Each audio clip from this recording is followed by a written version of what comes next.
BCom first semester business communication का यह दूसरा क्लास है। यहाँ पे हम उन्हीं प्रश्नों का अध्ययन करेंगे जो पहले से एग्ज़ाम में आ चुके हैं और उसी से रिलेटेड एग्ज़ाम में प्रश्न आने की संभावना रहेगी। ठीक है, तो इससे पहले मैंने एक क्लास बिजनेस कम्युनिकेशन के लिए लिया, वहाँ पे मैंने सारांश आपको बताया कि पहले चैप्टर में क्या क्या है। ठीक है, यहाँ पे देखिए पहला प्रश्न क्या है, संप्रेषण क्या है, इसकी प्रकृति या उद्देश्य को समझाइए। संप्रेषण के बारे में पूछा है। संप्रेषण क्या है और इसके प्रकृति और उद्देश्य के बारे में पूछा है। तो संप्रेषण क्या है बताइए। दो व्यक्ति हैं, एक राम है और एक श्याम है। तो दो व्यक्तियों के बीच होने वाले विचारों का, शब्दों का, भावनाओं का आदान प्रदान, मतलब लेन देन, या कुछ कहेगा और सुनेगा तो भी तो कुछ जवाब देगा। तो विचारों का, शब्दों का, भावनाओं का एक व्यक्ति से दूसरे व्यक्ति में जाएगा, दूसरे से फिर इसमें आएगा। तो इसी प्रक्रिया को हम क्या कहते हैं, संप्रेषण कहते हैं। ठीक है, याद रहेगा ना। देखिए क्या लिखा, मैं पढ़ के सुना दे रहा हूँ।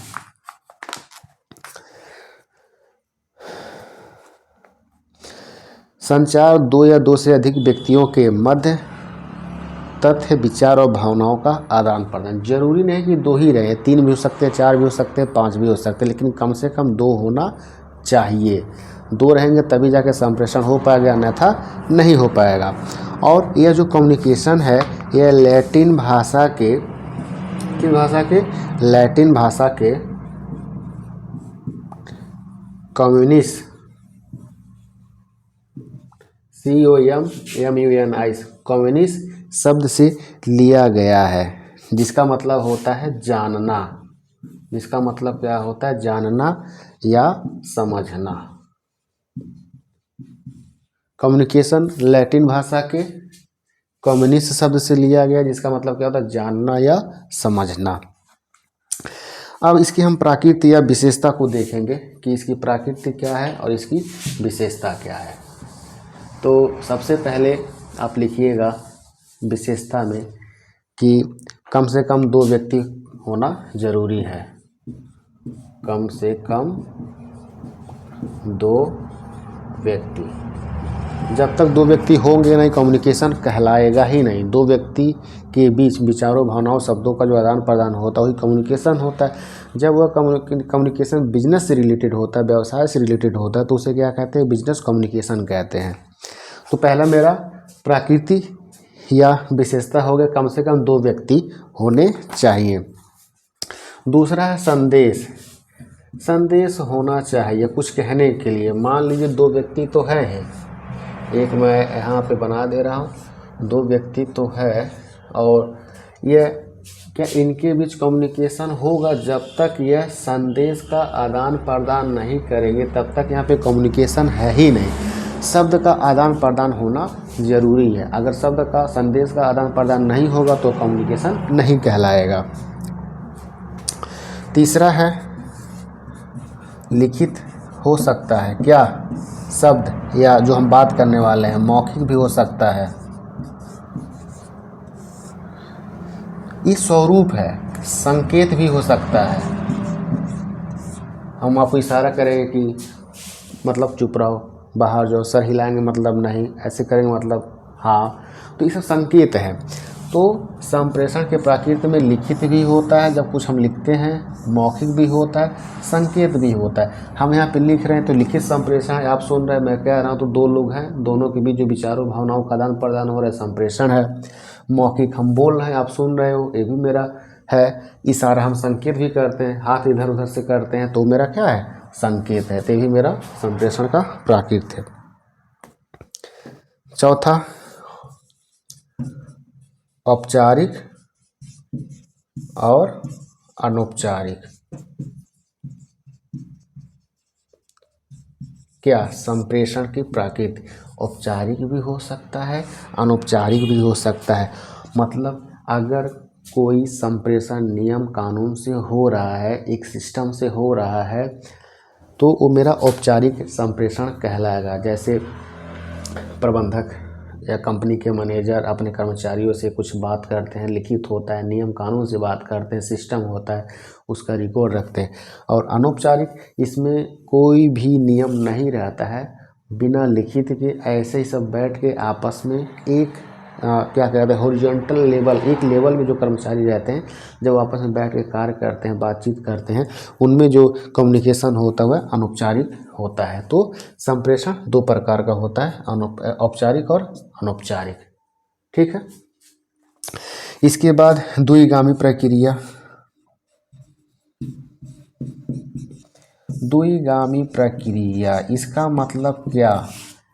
अगर यही व्यक्ति सिर्फ इसे कहेगा और यह सुनेगा, कुछ बोल नहीं रहा है, यह बोल रहा है यह सुन रहा है, तो इसे हम संप्रेषण नहीं कहेंगे। द्विगामी हो मतलब ये भी बोले यह भी बोले, यह भी सुने यह भी सुने, तभी यह संप्रेषण कहलाया गया, अन्यथा नहीं कहलाया गया। इसलिए इसे कहा गया द्विगामी प्रक्रिया। ठीक है। इसके बाद है छठवां सतत प्रक्रिया। देखिए जो कम्युनिकेशन है यह रुकता नहीं है, हमेशा चलते रहता है, चलते रहता है सतत। हम दिन भर कुछ ना कुछ बात करते रहते, सुनते रहते, सोचते रहते, समझते रहते, दिन भर मतलब लगातार कम्युनिकेशन होते रहता है, चलते रहता है। ठीक है। तो सतत प्रक्रिया है कम्युनिकेशन। यह विशेषता या प्राकृत पूछेगा तो यही आपको लिखना पड़ेगा। उसके बाद सातवां है माध्यम। माध्यम, किसी माध्यम की ज़रूरत होती है, डायरेक्ट या कहेगा नहीं, चाहे शब्द से कहेगा, टेलीफोन से कहेगा, मेल करेगा, वीडियो कॉल, कुछ तो माध्यम चाहिए, मीडियम चाहिए, जिससे वह अपनी बात को दूसरे व्यक्ति तक पहुंचा सके।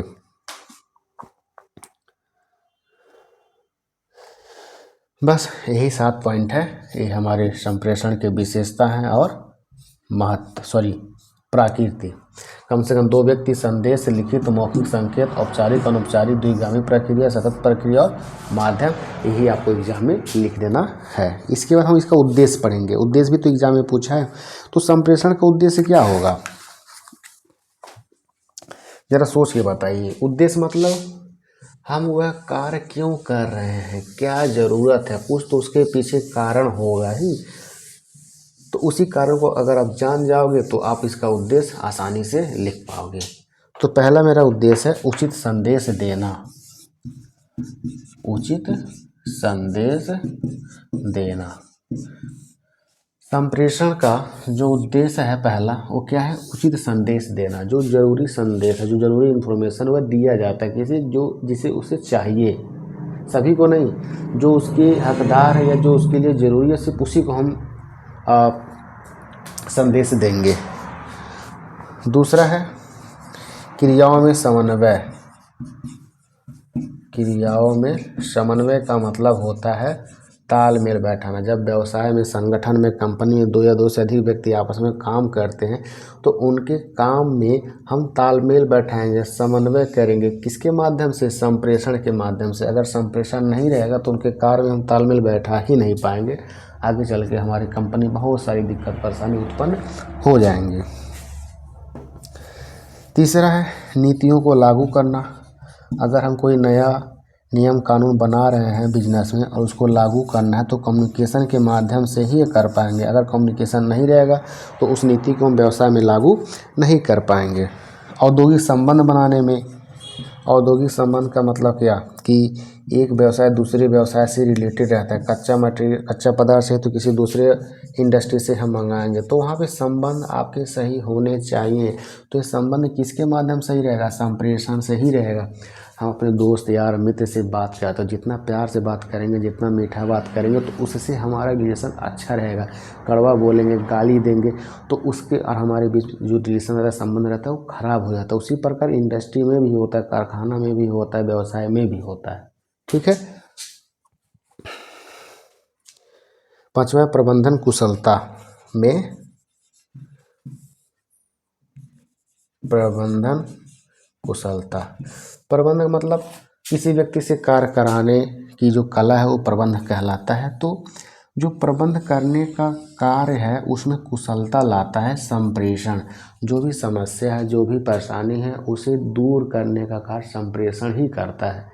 अगर संप्रेषण नहीं रहेगा तो प्रबंधन सही ढंग से संचालित हो ही नहीं पाएगा। बस 5 ही पॉइंट यहाँ पे आपको नोट डाउन कर लेने हैं। हमने पढ़ा कि कम्युनिकेशन क्या होता है, कम्युनिकेशन का प्रकृति क्या है, कम्युनिकेशन का विशेषता क्या है और कम्युनिकेशन का उद्देश्य क्या है।